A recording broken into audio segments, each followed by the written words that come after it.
Before I start, I'd like to make one thing clear. I do not subscribe to any religion, political party, or ideology. I don't even consider myself an atheist. I hate labels. I even take science as a knowledge that can be flawed in some respects. I just follow the facts, wherever they lead me. Can I be wrong on my assertions?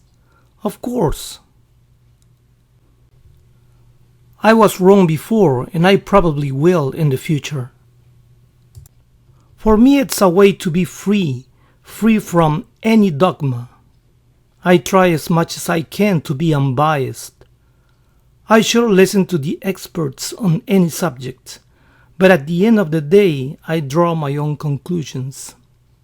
With that being said, it's not that I don't have a set of beliefs. I do. But they may evolve. In some gray areas, I just speculate or simply admit that I don't have an answer.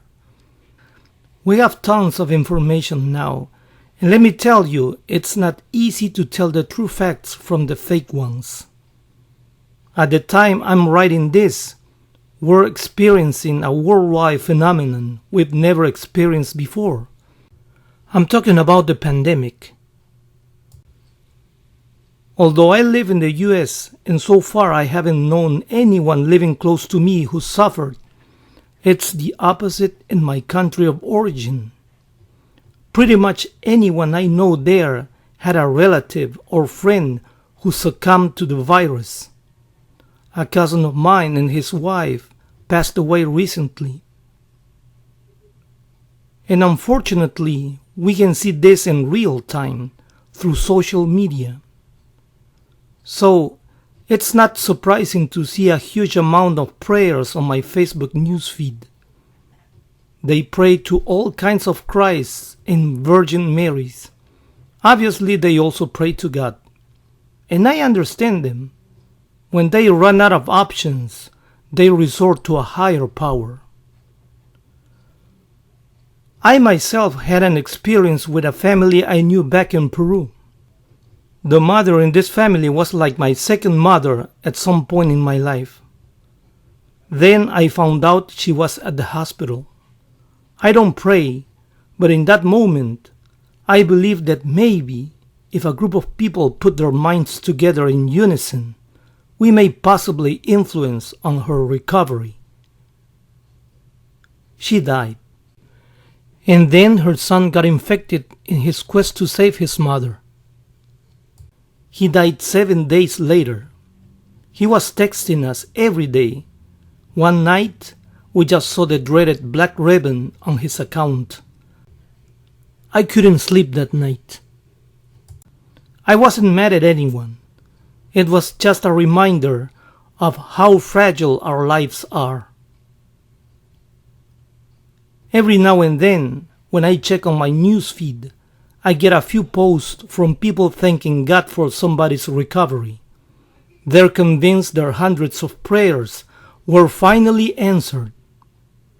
What about the thousands who died? I bet they got thousands of prayers too. Couldn't it be that it's only the fact that some people with pre-existing conditions are more prone to die than others? Why is it so hard for us to accept the possibility that no one is answering our prayers? How soon would you come to the rescue of your own children?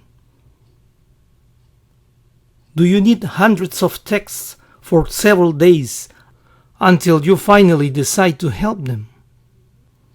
Because that's what I assume people think God is doing. He's waiting and waiting. He's refusing to help until he gets hundreds of prayers. Then he will decide if he's gonna save someone or not. People beg for more prayers on social networks, inviting their friends and relatives. They think that the more prayers, the more chances that God will change his mind and help. I understand that we're living in desperate times. I see things in a different perspective. Here's what I've seen. Religions that used to brag about their healing powers are now powerless and can't do anything to help, even their own members.